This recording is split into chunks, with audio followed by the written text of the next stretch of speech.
Hello, and here we are at Perfectly Paranormal, episode 107.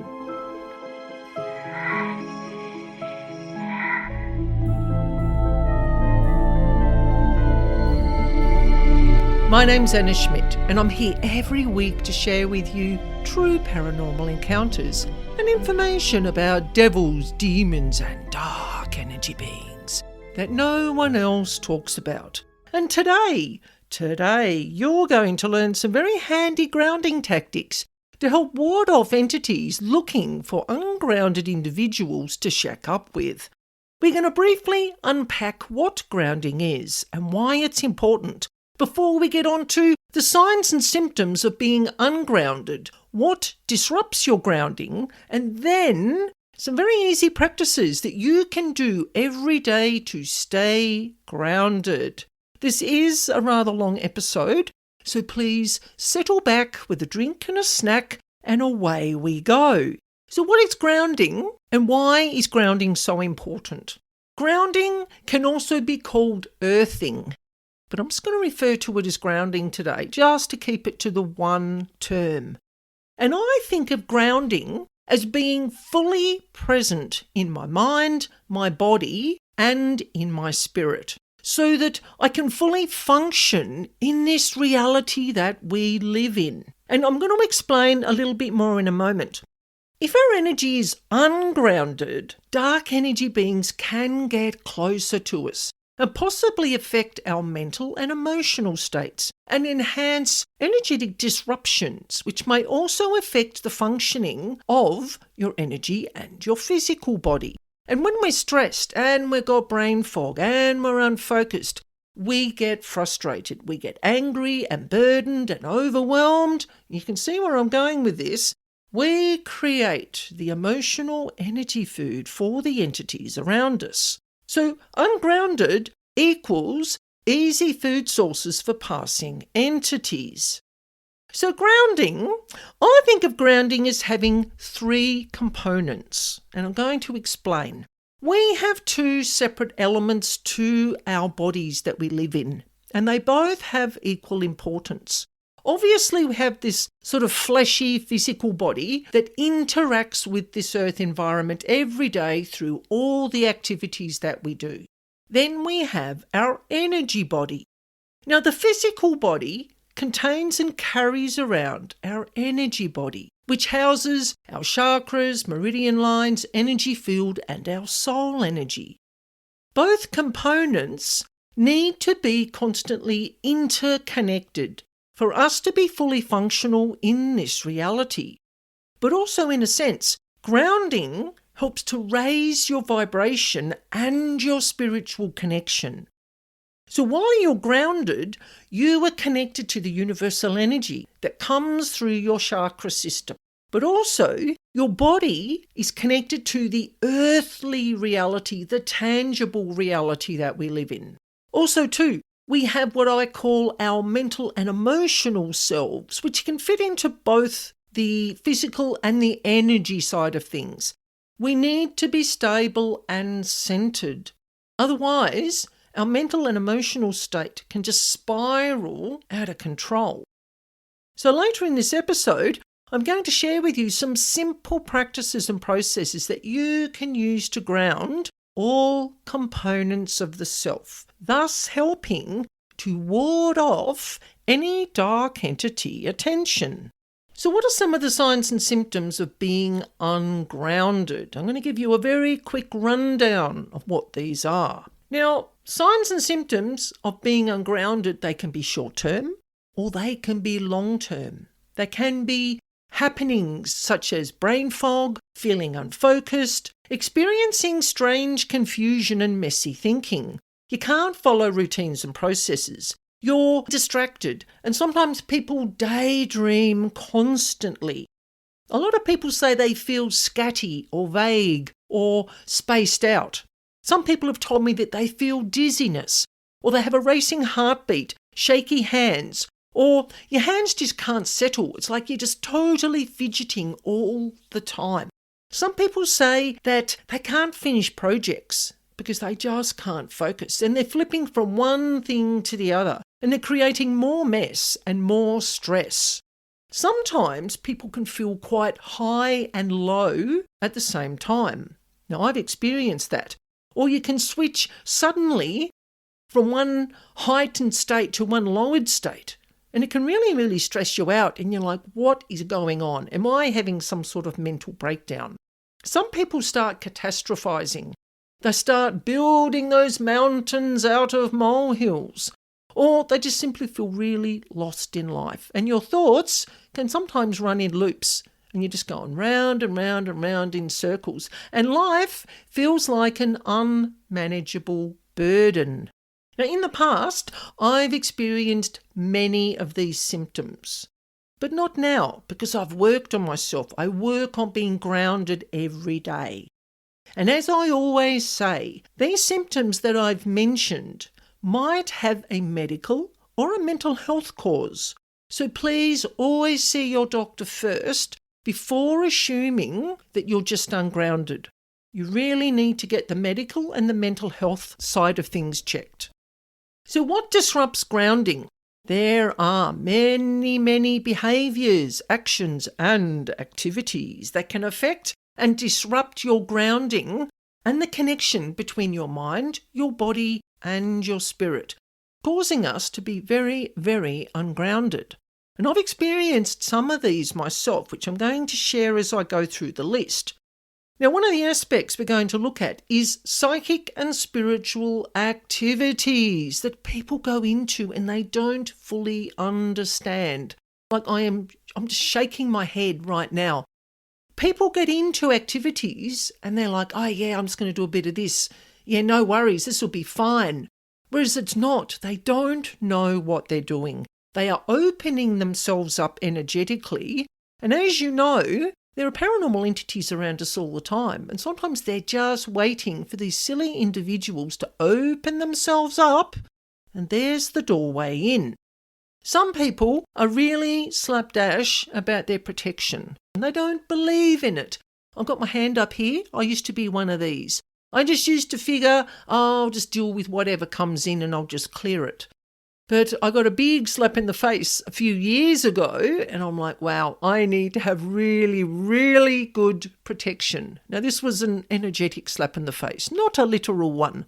But it woke me up to the fact that you can't just think you're going to be okay. Because sometimes people are attacking you energetically. People go into activities such as going to seances, possibly using Ouija boards, or just doing activities where they go into sort of like a mild trance-like state. They might be in a class where people are all meditating, or they're doing some sort of spiritual practice to clear trauma, to heal their bodies. This can quite often unground you. Now, I'm not saying don't go to those activities. I never tell people what to do. All I do is give another perspective. And this is from someone who has done most of these things and learned the hard way. This is me. Got my hand up here again. Oh my goodness.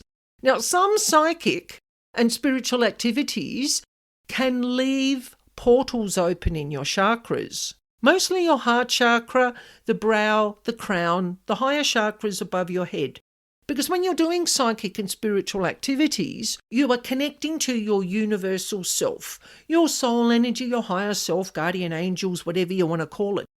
Now, when we're doing this, sometimes portal doorways are opened in the chakras. Now, I've had these myself, but I often find them in clients who do a lot of spiritual work. And I've had to give them the mum lecture and go, you can do these activities, but please make sure that you check yourself afterwards to make sure that your protection and your grounding is still active. We always make assumptions that our guardian angels or our spirit guides or our archangel helpers are just going to do everything for us. I'm sorry, that is not how it works. Your higher support network is, well, the word is there. They're going to support you, but you have to ask for the support. So if I find I'm ungrounded or I've got holes in my protection, I call in one of the archangels to come and help seal the holes. So when you have portals open in your chakras, because your chakras are energy, They're the spinning vortexes that run below your feet, through your base chakra, right up through your sacral, solar plexus, heart, throat, brow, crown, and above your body. Any of these chakras that you're opening can actually let entities in if there's portal doorways open, because portals are simply an energy doorway into another reality. Now, it sounds kind of scary, but really and truly, it's all very normal. We live in so many multi-layers of other dimensions all around us. And thank goodness we can't see them. It would probably blow our human minds. We just wouldn't cope. So when you've done these spiritual practices, like I said, you can open portals, but you can also create tears in your chakras and the energy can leak out. Or you might experience extreme headaches or lethargy afterwards, after you finish the activity. And I know this because I've had sudden headaches while I've been doing energy work. And what I do is I note it. I don't clear it until I've finished the energy job that I'm doing. You've got to check and ask the angelic beings or your higher vibrational supporter, whoever that is that you work with, you ask them to repair it for you. Because your intention and your asking, I like to say it out loud, I talk about this all the time. When you use your words out loud, you are creating a stronger, more powerful intention. You can say it in your mind, but I get distracted in my mind. It's so funny. I'll get halfway through a statement and I'm thinking about what I'm doing for tea or something I've got to do the next day, and I'm like, got to start again. So I quite often will read written statements, and saying them out loud is going to give you the power. Also too, for those of you out there that are constantly working on yourself spiritually, or you're an energy worker, you need to adapt and upgrade your grounding practices often. Because as we grow and evolve and raise our vibration, we have to change our protection and our grounding. It is just how it works. So I use 4 different practices daily as my grounding practices because I'm spending a lot of time doing energy work, talking to energy beings, whether they're lower vibrational, spirits, elementals, archangels, doesn't matter. They're all a change in the vibration outside of this physical body that we live in. So the other point they always say to people, this one's a bit tricky, astral travelling. Now, I don't have a lot of information about astral travelling because I only share on this podcast what I've experienced. So I can give you real, relevant information and how I fixed the problem. But we will mention it today for those of you who do astral travelling. People, when they do their astral travelling, they're leaving their body and going off into the universe. Or they say, I can see myself like I'm above my body. People who have done some astral travelling that I know have told me there's an energy cord. They see like a silver cord or a gold cord, some sort of cording connected to the physical body. And that's fine. But you have to make sure that when you come back into your body, you are fully grounded in your body. Now, it can be hard with astral travelling. When you're asleep, you are vulnerable. So if you are someone that knows you astral travel, you actually see and remember flying down the street or going into mum's house and seeing her making a cup of tea at 2 a.m. When you wake up in the morning, ask your spiritual supporters to ground you back into your body. Make sure that you're grounded. Ask that you're fully connected to your physical body, and your physical body and energy body are fully grounded into Mother Earth. And we're going to talk about how to do that. We're going to get to it very, very soon. So the other thing that people need to be aware of is that when the physical body experiences trauma, now I'm talking physical traumas, there might be sudden shocks. You might have an accident. There might be a car accident. There might be a sporting accident. Sometimes this can disrupt your life in a big way, not only physically, but it can jolt the energy body and the physical body connection. And this can leave you feeling ungrounded, emotional, and just feeling out of sorts, on top of the pain and the hospital visits and the medication, and you've got time off work and all the stress that goes with that. So you need to make sure that you ask your higher vibrational supporters that your energy body is grounded into your physical body and they're both grounded into Mother Earth. So addictions addictions involving mind-altering substances. Now, this is one that I haven't done. I don't do substances. I am high enough as it is without adding something else that might take me somewhere where I don't want to go. But I talk to a lot of people who use mushrooms or that have used marijuana, pretty much the two substances that I've worked with clients. These substances, when you take them, they alter your consciousness. Now, I'm not telling anyone off, and I am not judging anyone. I never judge people. I'm purely giving you some information from my perspective as an energy worker. They alter your energy and they may disconnect, change or modify your grounding connection between your mind and your physical body. And it makes sense. It makes sense that when you've had your experience and you wake up the next morning, is that you ask that you're grounded into your body.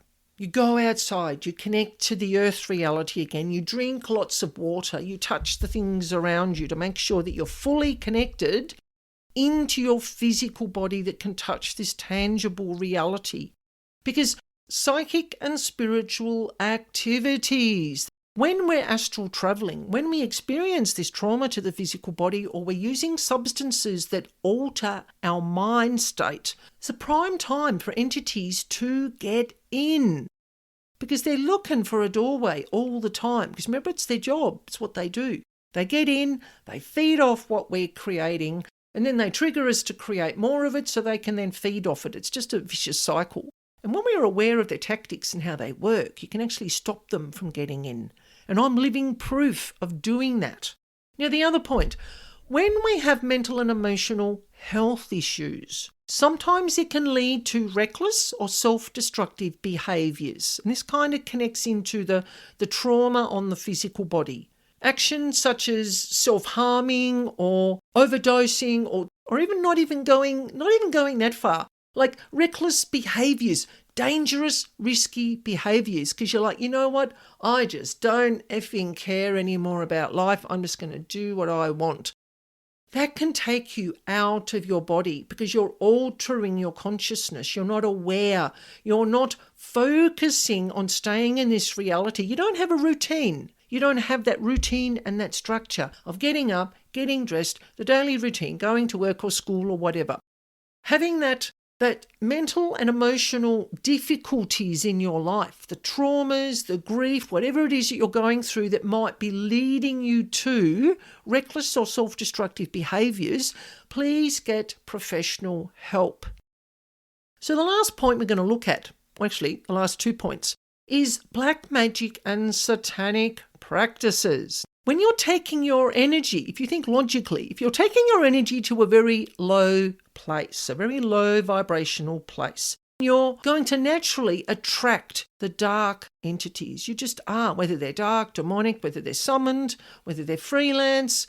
You may very well become ungrounded in your body because you're altering the state of your energy body. And your physical body just won't cope. So having good protection and being grounded, getting professional help if you've got mental or emotional issues is a great way to start to keeping yourself grounded in your body. Also too, if we're talking about grounding, we're looking at locations because as a lot of you know, I do house clearing work. It's part of my professional services that I offer clients. I have found house clearing clients living in very ungrounded buildings because when there is mass trauma in the land or in buildings or people are doing black magic or satanic practices in buildings, it can alter the state of the land because the land has a vibration. Everything has a vibration. Everything is made of energy. When we alter that energy through detrimental emotional, trauma energy, magic energy, addictions, residual energy, it can affect the occupants of the home. It can affect their mind and their body functioning, and it can leave them feeling very spacey, vague, and just really out of sorts. And they just don't know why. They're like, I just don't feel well when I come home. And they'll contact me and go, I think I need an energy clearing. Can you please have a look? And I go through the whole process. And after I finish doing a full energetic spring clean of a home, I always ask the universal powers to ground the land and all the buildings on the land. Now, it sounds a bit crazy, but it's my intention to fully connect universal energy to the physicality of the land, the energy of the land, the energy of the building, the physicality of the building. It's all interconnected. Now, on that note, let's look at some easy ways that you can use to ground yourself. Now, I use a few different methods, like I mentioned earlier. I like to ground my physical body with outdoor activities. That doesn't have to be strenuous outdoor activities. I'm going to share some of the things that I do. I like to ground my energy body with simple, safe, spiritual practices. And we also need to ground ourselves mentally and emotionally through using mindfulness of our thoughts, our words, our actions, our reactions, and being accountable and not letting life's difficulties take control. Okay, so physically, grounding physically can be done with many types of physical activities. And it has to be an activity you enjoy.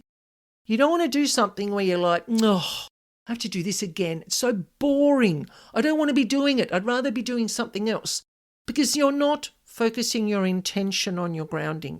You need to enjoy your activity. So if something's becoming boring and you're hating it, change your activity for your grounding. So some of the things you can do include dancing, singing, yoga, martial arts, gardening, mowing the lawns, working in nature, pruning trees, planting seedlings, getting your hands in the dirt. That's that physicalness of connecting with our reality. Also, some people like walking barefoot on the grass, walking on the beach, or swimming, or just paddling around in the water and just enjoying that connection to the earth. Quite often, I'll take breaks from doing my energy work because a lot of my work is long, like it could be 6 hours in one day or transition into another day or another day. I will take a break about every 2 hours and I will go outside. I will talk to my chickens. I will talk to my tomatoes. I've got tomato plants in at the moment. And I will talk to other plants. I will touch them. I will pull out weeds. I just enjoy being outside. And it makes me feel good. And I feel connected to the earth environment around me. And it really just sends out a really great vibe.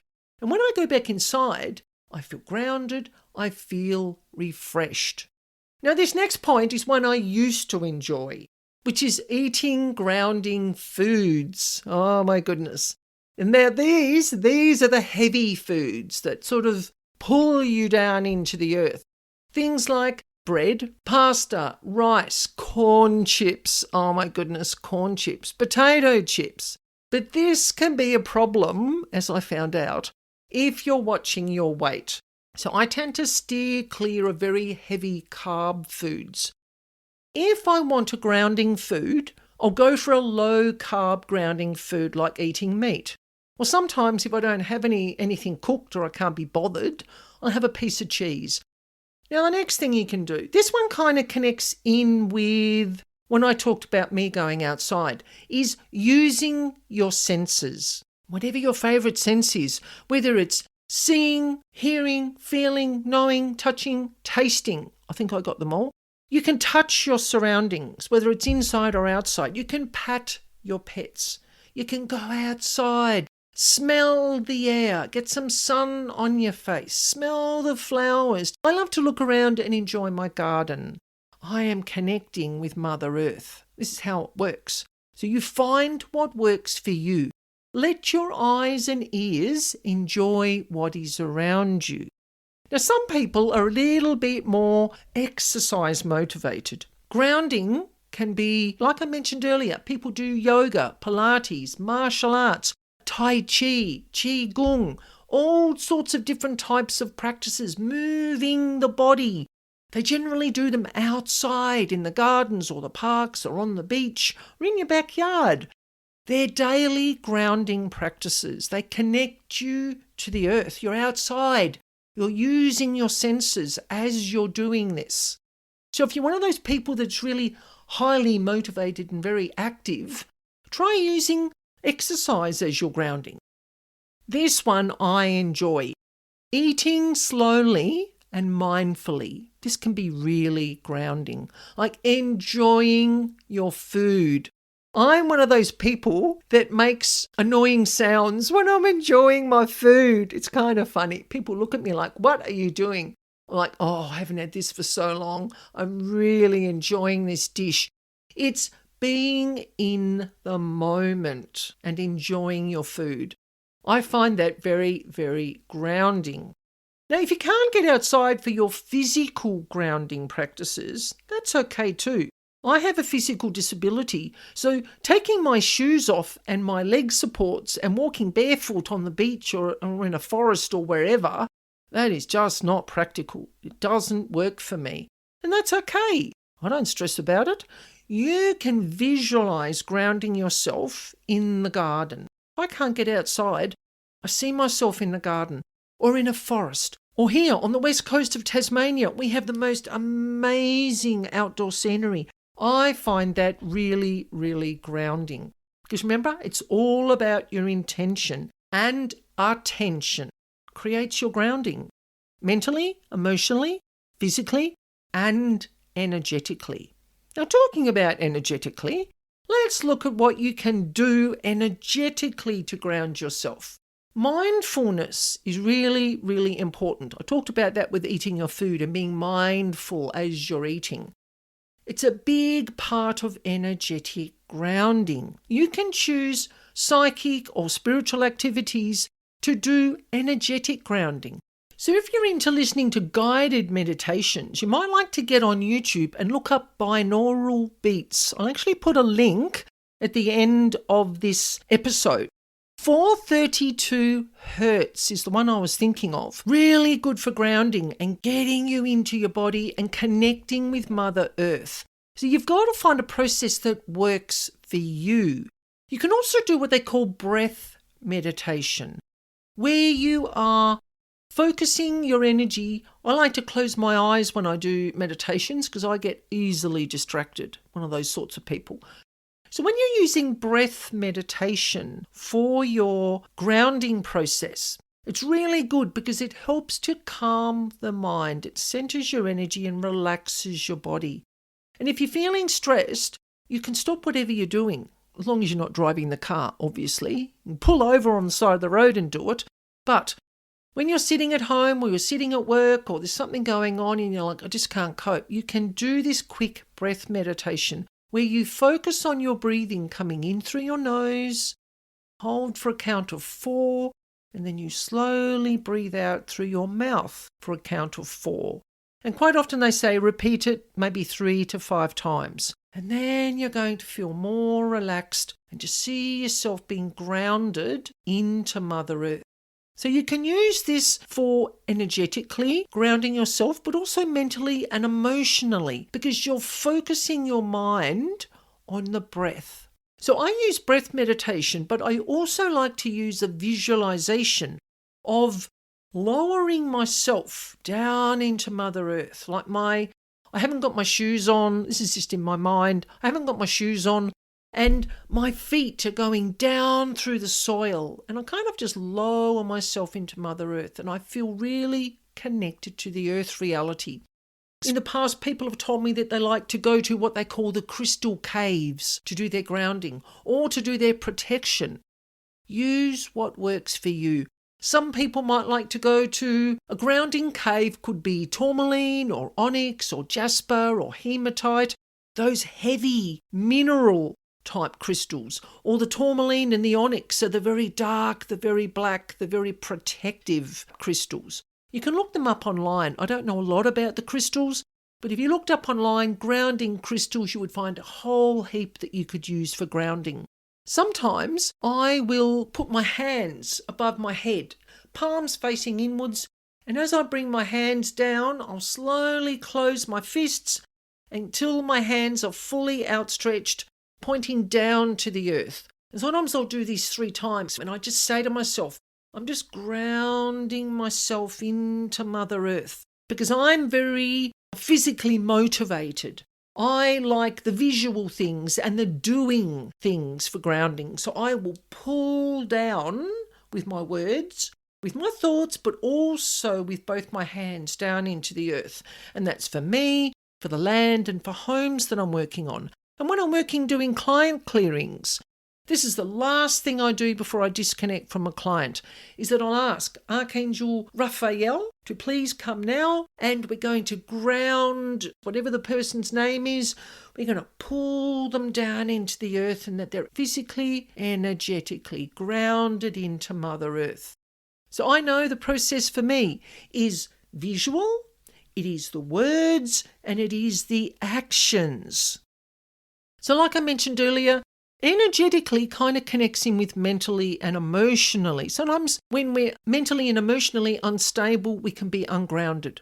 We need to be mindful and observe ourselves and not stress about work or home or whatever's going on, whatever's coming up in the calendar. We're heading into crazy Christmas season at the moment. I make sure I'm extra grounded when I go out because so many people aren't grounded. They're worrying about gifts and the Christmas dinner and what am I going to buy and what am I going to wear and I'm going to have enough money and blah, blah, blah, blah, blah. And it's just all too much. So I use the breath meditation that I mentioned earlier to ground myself mentally and emotionally. And I find it really works. So I really hope that this in-depth exploration of grounding has given you some tips and tricks and ideas how you can stay grounded and avoid entity attention and improve your overall well-being. So leave me a text if you're on a podcast, or leave me a comment if you're listening through YouTube, and let me know what you use as your grounding practice and what works for you. So in episode 108, oh my goodness, we're nearly hit 110 already. I have a question from Kate, who asked, what annoys demonic entities? Ooh, and I thought you might like to hear my thoughts and some of my observations and some of my experiences on this, because I've had some rather strange and downright frightening experiences when I annoyed some demonic entities. This was when I was a newbie to energy work. I learned the hard way, and I have to say I never forgot these particular lessons that I'm going to share with you in episode 108. So I look forward to having you with me then. And if you like this episode, you want to learn more about the paranormal, I'm always sharing new information that nobody else does. Please hit the subscribe button, send me a comment, send me one of your stories. So thank you for joining me today. And don't forget, if you want to share a paranormal experience just with myself, or you would like me to share one of your experiences through my podcast, you can do a voice recording, or you can write out your experience and I will read it exactly as you have written. You can email me at spiritualbeing44@gmail.com. And for information on paranormal house clearing, you can visit my website, Spiritual Being. You will find the address in the description box. And I look forward to sharing this spooky space again with you next week. And remember, life is perfectly paranormal.